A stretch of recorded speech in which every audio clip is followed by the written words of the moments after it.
Welcome to Mindfulness Manufacturing. My name is Trevor Blondeel. Spending 25 years in manufacturing, I discovered the real impact we have on turnover, communication, and the ability to manage change is how we show up. That's the essence of emotional intelligence. In each episode, we bring a guest or message to expand your skills, engage your people, and grow your organization. So let's jump in. In manufacturing, when the top leader of the organization changes and you get a new leader in, that culture, that feel of the organization can shift and the results can shift with it. So when you bring a new leader in, you want those results to go in a positive direction and get better. Obviously, you're either getting better or worse, and you want to get on the right side of going positive. So when SWT Group, based out of Windsor, Ontario, was making a change in their leadership, their CFO was going to be the president. And a CFO may not necessarily have as many interactions with the teams as a president will. And I got a call from Kristin Rivait, the HR director, asking some questions about making this transition, about Joe Carrothers, who's going to be the new president. And we have a success story on our hands here, and I got them both on the show. Welcome. Thank you, Trevor. Thank you, Trevor. So, Joe, you were the one, making that transition, taking that responsibility. Kristin, you had a great momentum going with the past president, and you're getting some changes in the organization. People are sticking around longer. And then, Joe, you get this opportunity to take over as president. What were your concerns going into that role? One of my main concerns was that I was always leading by results. And so I was heavily focused on the financial results of the organization, and I knew I was not connected with the employees. And so I needed to somehow figure out how I can be more approachable with employees, because I was always in the background being the finance person and always saying no. And so that was kind of my role, was to say no to a lot of things. And so naturally I was not approachable, because everybody felt it was confrontational, and it was they were going to get a response that was not favorable of what they were looking for. Going to the money man and not getting the answer that you want, somebody's got to say no. So, Kristin, where did you get your ideas from on how did you see this transition going from Joe going from CFO to president, and what was your vision? Yeah, so I think first and foremost, we were very, very fortunate in that Joe recognized his own, what he considered to be a shortfall just on the people management side, as he alluded to earlier. And so with that, right out of the gate, he was open. He was open to learning a different way. He was open to making a transition just within his own style, right? And so with that, we kind of went out to market, talked to a few different coaches, and ultimately through our good friend, Ryan Forte, ended up partnering with you, Trevor. And that was, I think, a real turning point and a game changer. Yeah, and we're going to talk about in this episode is how does that relationship work with an external coach, an HR director, and internal organization. But Kristin, come on, when you first started to bring this up with Joe, like when you first started the relationship, help the listeners out here. What were your roadblocks and how did you get aligned with Joe? Yeah, so it was a little dicey at first, if we're being honest, because this was a new position. So the HR role was new.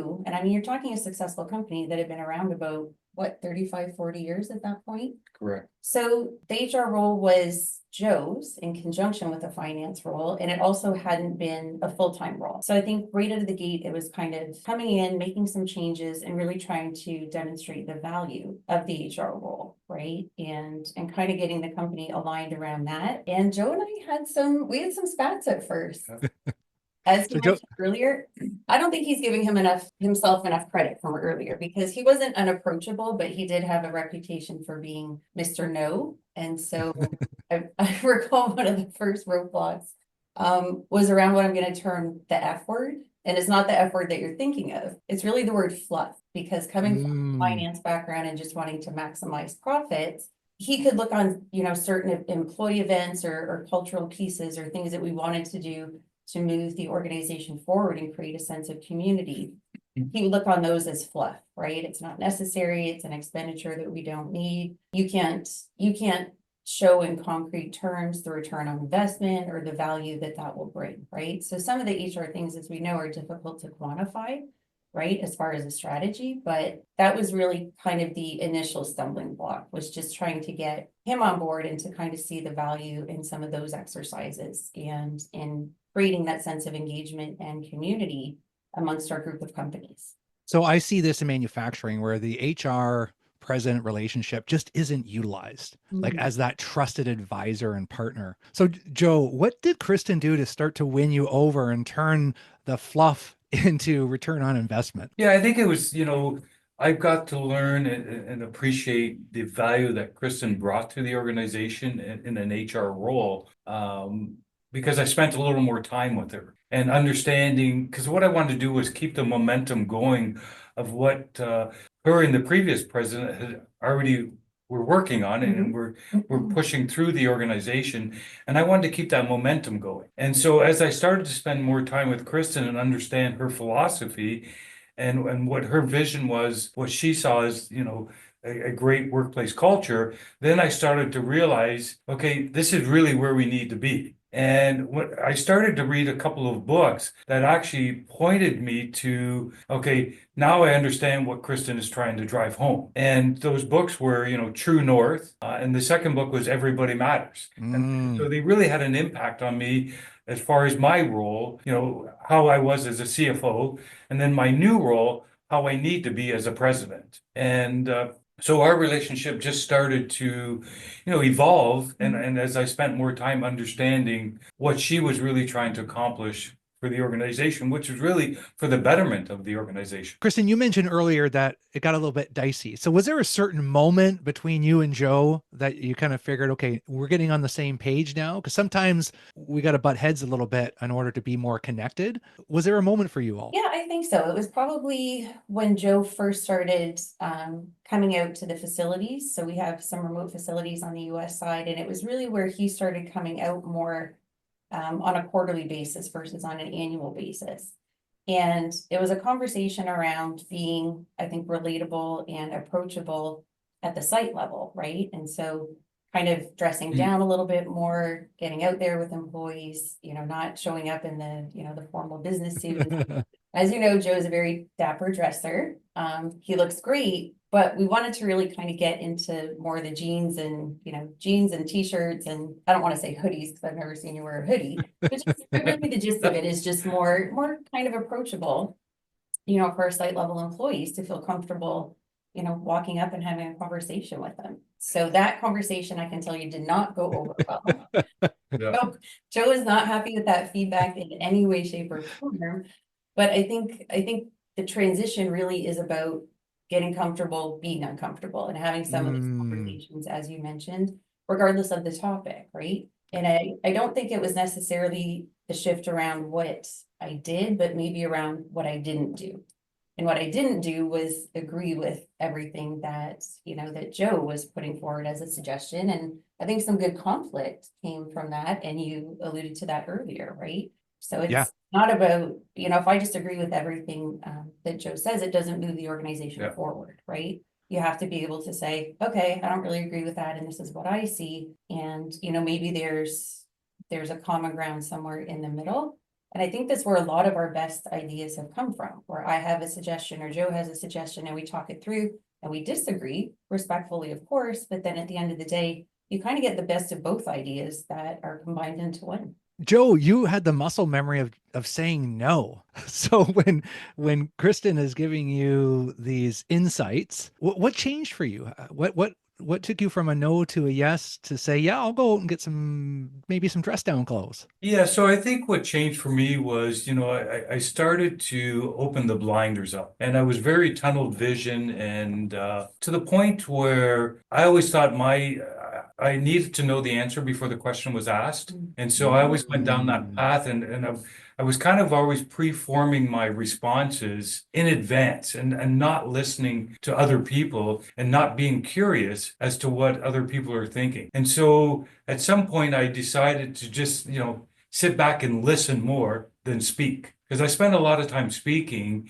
in meetings. And so I was never shy to give my opinion or my view. And so what ended up happening was some people tended to back off because they felt, well, Joe's just going to do what he's going to do. Mm-hmm. And without any input from other people. And Kristin's always said to me all along that, I'm here to act as a consultant. I'm here to advise, give you suggestion. You take what you want to take from it.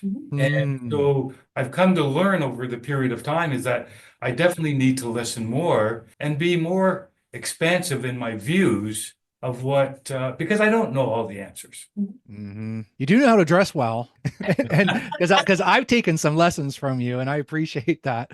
Oh yes, we got you on the custom shirts, Trevor. But it's interesting that we need each other's perspectives. And what I'm hearing is just that ability to let go of knowing the answer and being open to someone else's insights. And you had something in you already, Joe. You had the recognition of where you were, and you had the self-awareness of where you needed to be as a president and what that role would require. And somehow you made this transition of keeping your own authenticity, listening to Kristin on most occasions, and connecting with the team. So when Kristin, you reached out and we had our first calibration meeting to see if I would be a good external coach. And I remember I was running a little bit behind, and Kristin was out in the parking lot waiting for me. Like, you don't understand. Joe is very structured, and this could be a bad first impression. And so how did that end up, Kristin? I was thinking about that earlier when we first started talking, and I remember your comment from that day. It stayed with me, and you said, we're going to work on his flexibility in the long term. In the short term, I was like, Trevor, we got to get you in this boardroom. We have 30 seconds to go sideways if you're not in that chair ready to present. So yeah, I think he's become a lot more flexible, just a lot more, I think you mentioned it earlier, Joe, a lot more curious, right? And we always try to approach situations from a place of curiosity and not judgment, right? Whether it's an employee issue, business issue, we always try to kind of keep that top of mind. Yeah, I think if I think back to that meeting, what was that, probably coming up on 2 years ago now, Trevor? Mm-hmm. That initial meeting. Yeah, he's progressed tremendously, right? As far as the flexibility and as far as just the openness, I think. And I don't know that it's necessarily a change within a person. I think it's a change within a style and what you're willing to outwardly show, because in my view, people don't really change, but I think he's made tremendous progress toward allowing us to just get to know him and see who he is a little bit more. Yeah. And I took a risk of, you not hiring me because of those comments. And I think, we all took a little bit of a risk, right? Joe, you took a risk of asking for help. Kristin, you took a risk of, choosing to bring me in and keep me in even after that moment. But if we can come from a place of care, right? Like, we care and we're being transparent. It's not about being blunt. It's about, I'm saying this because I care. I'm saying this because I wasn't that behind, but I could feel the tension. It was kind of like, okay, this isn't healthy, but this is good because it's good information and we know where we're at. And Joe, you were just open with that willingness of wanting to know that if you wanted to see change and growth in an organization, it had to start with you. And I think if more presidents can have that approach. So for you then, Joe, when did you start to feel that momentum? Because what I want to unpack with you is, I've done external coaching for 10 years, and some having a greater impact than others. And the reason, I think there's two main reasons that I saw with it, why SWT Group is so successful. One is, Joe, you were willing to change and you asked for help. That's just a game changer right there, that many people with your experience and confidence just don't do. And then this whole partnership with Kristin, just watching and hearing how you two developed over the time of us working together was fascinating, because I could see the acceleration of growth, not because of the external coach. Like, yes, you and I had some great sessions and made some movement, but really, that's such a small percentage. Like, if we're meeting, once every couple of weeks, but Kristin, you two are working together every day. So Joe, when did that momentum really start to shift for you, and how did that balance help? Yeah, I think the momentum shifted, probably not until at least, I would say 3-4 months into the coaching session. and it's where I had the ability to work with you one-on-one. And I needed to uncover some things with you and just, talk about me personally in addition to me professionally. And, that's what, for me, the success was I was able to connect with you. And while we can have great partnerships and we can have, there's different organizations that provide executive coaching, I felt it was extremely important that I had to feel there was an immediate connection. And so I interviewed 2 other companies in addition to yourself. And instantly, when I had the conversation with you, I knew I could relate to you and I knew I could connect with you. And so what that did was allow me to become vulnerable and allow me to actually share who I am. And then share what I'm going through. And I knew I needed that because I was never going to get to the next level if I didn't share of myself. And it's all part of becoming personable, it's part of becoming approachable. And so you allowed me that. And so over a period of time, as I got comfortable with you and built that relationship, then I could naturally extend the relationship to in addition to Kristin, but to the leadership team. And start building that trust with the leadership team, because there was a lot of, I don't want to say mistrust, but there was a lot of, maybe second guessing or doubt. Is he really going to follow through? Is he going to say one thing and do another thing? Is he consistent with what he says and does? Because I've not been consistent in the past. And so, over time, that relationship and with the whole leadership team enhanced because of my willingness to, share my flaws, and when I was wrong, or if I fell short on something, I owned up to it and I was accountable for it. And I addressed it in front of, whatever the group or a person, an individual. And I felt it was extremely important to let them know that I also have flaws. And those people were also filling out a survey on you. And that's also very vulnerable and risky when the person at the top goes first on a 360 emotional intelligence survey, the one we use from Genos. And, we got data, right? As a finance guy, and I thought you'd like some data, Joe. You were able to work that down to a couple behaviors. So, Kristin, that was something different, right? New president getting a 360.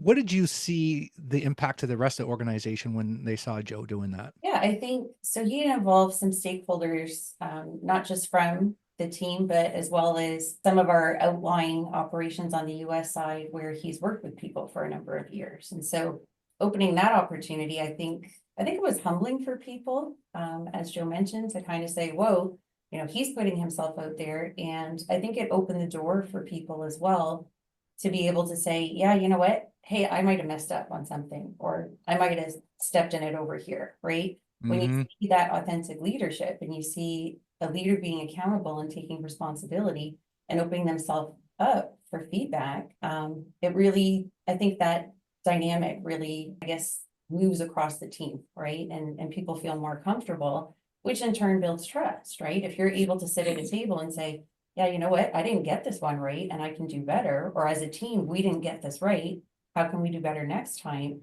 It just moves the organization forward, right? As opposed to the blame game or, how did we get here? Who did what? Whose fault is it? Our conversations are never about that. And I think organization wide, we've been able to set that tone where it's, hey, it doesn't really matter how we got here. It matters where we go from here, right? And how we avoid similar missteps and, taking accountability and moving forward. So would you say then, since Joe's taken over as president, are you more of a culture as a company, more accountable that way, a little bit more open? I think so. And I think probably the added benefits, for Joe and for the organization is having the president on site here in Windsor. And I know that was a big driver of the change. So our previous president, Dave Ambrose, who's now our CEO, he's out of St. Louis. And so I think he always felt like it was difficult to manage remotely from a culture perspective. So one of our tenets or one of our goals as a leadership team in the long term is to have all of our companies acting as one and working as one, as opposed to feeling siloed or as opposed to feeling, like individual companies. So I think that's been a big change, just to have that leadership on site. you can get so much done in a day when you can go back and forth, office to office and just, hey, what are your thoughts on this? I thought about that. What do you think? We can just get so much done and really collaborate so much better when everyone is in one building for the most part, right? We do have some team members that are remote still, and we get together fairly frequently with them, and we're going back and forth pretty well all day, every day. But I think there has been a tremendous value to the culture and just a reinforcement of the culture with just having that leadership on site here in Windsor. And do you see that the rest of the organization sees your partnership between you two? Do they see how you work together? Does that impact? I think maybe to an extent, but I don't think it's kind of overarching within the organization. I think a lot of those conversations happen behind the scenes. And I think certainly at the leadership team level, and I mean, it hasn't always been pretty. Sometimes they've seen us butt heads pretty good. when there's those conversations where people feel strongly. But yeah, that's a good question, Trevor. I don't know what the perception would be. No, I think it's from an organization we're all gelling together. Yeah. And it's just not mine and Kristin's relationship. It's the relationship of the whole leadership team. And what I've appreciated from Kristin is that you always, within other people, you always see something that you like, right? And so Kristin had strong skills with people and being relatable and being approachable. And so that was a weakness of mine. And so I wanted to understand from her, how is it that she's so approachable and relatable, and how she can connect with employees? And so in order to be able to, for myself to be able to do that, I got to ask her questions, right? Just like members of the leadership team, they're strong in other areas. So like Thomas, I reached out to him. He was strong in a certain area that I was weak in. And so I went and asked him, okay, how do you address this? How do you deal with this? And so by asking those questions, I think it just enhances the relationship. Joe, you don't need to have all the answers anymore. No, no. He still thinks he has most of them, just so you know. Well, I believe it's so important for our listeners, right? Like understanding. I just keynoted at a HR conference yesterday, and listening to some of the HR professionals there, it can be also like a CFO, an HR director can be a control group, right? Like we got to make sure we're following these rules, and just, it just becomes more of a roadblock. And really what I've seen with you two and SWT Group, it is a trusted advisor. It's a trusting relationship. And together you guys have built this into a stronger company that was already, your previous president, Dave Ambrose, worked to build up the culture to a great place. And now you had a responsibility, Joe, to make it greater when it was already so much better. What are you most proud of, Joe, and what you've went through? I think I'm most proud of, that I've allowed myself to show who I really am. For years, I've had a mask on, and so I allowed myself to just be my true self. And it's been a great experience because, I got to really appreciate a lot of things, and I got to be able to, have relationships with employees that were before I just came to my office. And, I walked in the front door, I said a quick hello, and then went to my desk and sat at my desk for 8 hours. Now I have relationships with, all the employees, and I know their children's names. I know what's going on in their lives, so that I'm proud of, that I've opened myself up to be a part of somebody else's life. How does that feel? It's a great feeling to be able to just be a part of somebody else's life, and and share the highs and lows. And I may not be able to change anything for them, but at least I'm there listening, and I get to experience their life as well. That's awesome. Kristin, what surprised you through Joe's transition? Oh, great question. I guess if we're being honest and authentic, it surprises me that it has been as successful as it has been, because there were, at first, even personally, there were kind of some concerns, right? Is it going to be where, okay, now we're just, we had built up a great amount of, I think, momentum and improvement on the culture side. So it's kind of like, okay, are we going to shift from that and pivot from that as a philosophy And we're gonna go back to, okay, now everything's a cost center and, we're back to the Mr. No regime, right? Yeah. So I was pleasantly surprised it didn't go that way. I remember when the announcement was made, it was kind of like, okay, we'll give this a year and just see where everything's at a year from now, right? And how it goes. But yeah, it's been great, and it's been wonderful to see the staff. So our building is kind of upstairs, downstairs, right? So Joe's office is on the second floor, but it's been wonderful to see the staff on the first floor kind of going, oh yeah, Joe was down here the other day talking about, this or that or whatever. But really that's become commonplace. And so to see that shift has been really exciting, because as Joe mentioned before, he would kind of come in, he had his days lined out, here's all the things I'm accomplishing. It was very structured and prescribed. And now it's more of a go with the flow and, take the time to walk down and talk to everybody for 10 or 15 minutes and just see what's going on. So it was really cool to see that go from being a very one-off exception that, Joe was on the main floor, what's going on, to, oh yeah, Joe was down here again, just saw him, no big deal. Just having another pizza party when Kristen's not around, wondering what's going on. And, Well, and they it does, get away from being task oriented, Yes, right? that's the big I change. spent years, everything was a task and everything was a checklist. Mhm. And in this role, this new role of mine, it's not a task, it's not a checklist. It's really, what I need to do will come out from the conversations I have with the employees. And that's the part that, I started to recognize, because at the beginning, and 6 months into it, I started, okay, what am I supposed to do? Like, I'm not sure, like I'm sitting here at my desk and, in the finance role, I had like 14 things, 15 things a day to do. And now as president, I didn't have that same checklist. And okay, am I missing something? Yeah, I was missing that I wasn't going spending time with the employees. Mhm. And so, Dave Ambrose, the previous president, said to me, you just got to go and walk around and talk to the employees, and then you'll know what you need to do. Mhm. oh, that's great advice, Dave. Well, the listeners, I'm so excited they get to hear your story. And I also like the fact that, hey, Kristin, you didn't know if this was going to work. Mhm. You didn't know if it was going to last. And probably everybody else in the company is thinking that too. And when we take that let's see approach of like, let's just see. Mhm. And Joe, with your approach of, just being open, wanting to change, and, the meetings that I like want to point out too, which I thought helped me was Kristin, you, when we would meet with Joe and we'd have these meetings of just like, how's the coaching going? Mhm. And I think just to kind of hear your insights, it was just such a great partnership between you and I, Yeah, and I just agree. kind of building that relationship of like, hey, there's an internal coach and there's an external coach, and then there's Yeah. a coachee that's willing and open. And I believe that turns into a lot of the magic. So how has the results of SWT Group been over this time period with morale and retention and results? Yeah, I think, when we look at, employee morale, I think it's at its all-time high. Mhm. We kept the momentum going with the changes that we were making,